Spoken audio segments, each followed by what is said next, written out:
In the picturesque town of Willowbrook, nestled amidst rolling hills and wrapped in lush greenery that shifted with the seasons like a living painting, life moved at a gentle, thoughtful pace. Cobblestone streets curved lazily past ivy-clad cottages, old lampposts glowed warmly at dusk, and the air always carried a faint scent of wildflowers and rain-kissed earth.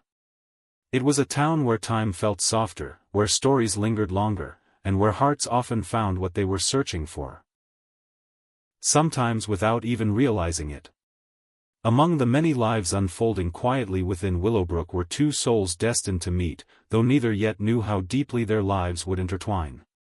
Oliver Hale lived on the eastern edge of town, in a modest apartment above an old bookshop whose windows were forever dusted with sunlight and memories. He was a young man of 26, tall and slightly awkward, with unruly dark hair that never stayed in place and glasses that slipped down his nose whenever he grew lost in thought, which was often.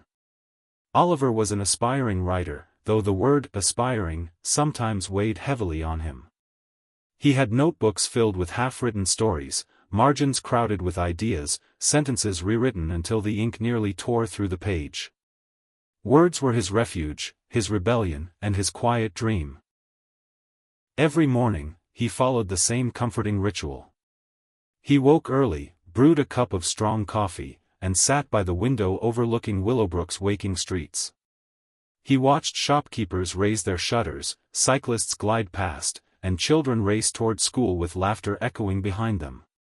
These moments often found their way into his stories, small details that made worlds feel real. Most afternoons, Oliver retreated to the Willow Café, a warm little place near the town square. The café smelled of roasted beans and cinnamon pastries, and its low murmur of conversation made it the perfect place to write. There, tucked into his usual corner table, Oliver scribbled endlessly, dreaming of the day his stories would be read by strangers who might feel understood by his words.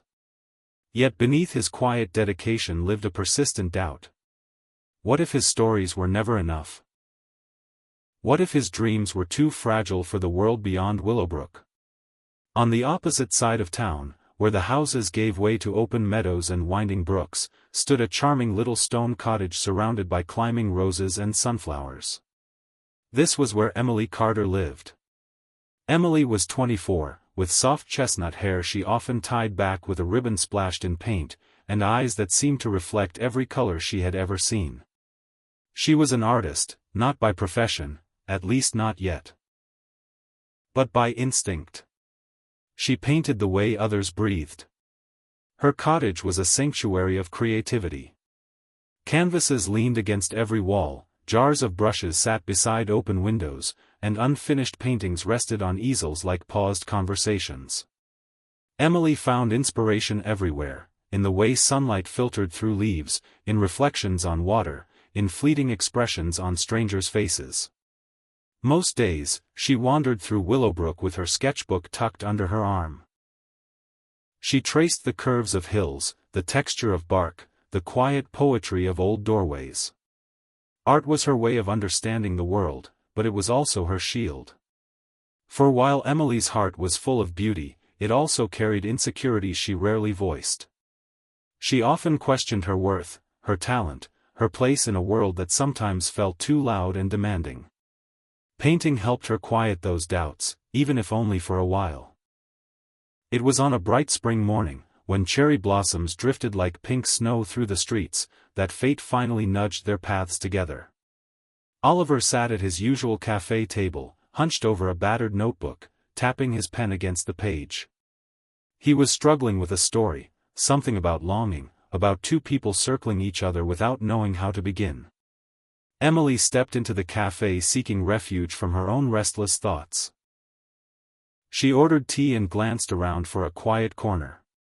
That was when she noticed Oliver. Their eyes met across the room. For a heartbeat, the café seemed to fade away. The clatter of cups softened. The world held its breath. Oliver noticed the gentle confidence in Emily's posture, the faint smudge of blue paint on her fingers. Emily noticed the intensity in Oliver's gaze, the way his pen hovered as if frozen mid-thought.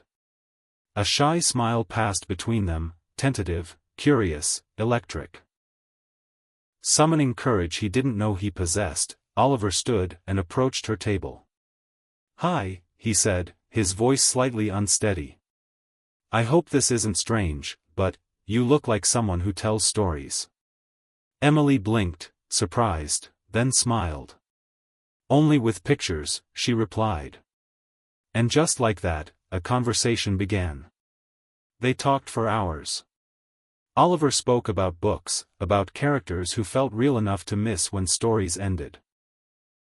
Emily shared how colors held emotions, how landscapes could remember feelings long after people moved on.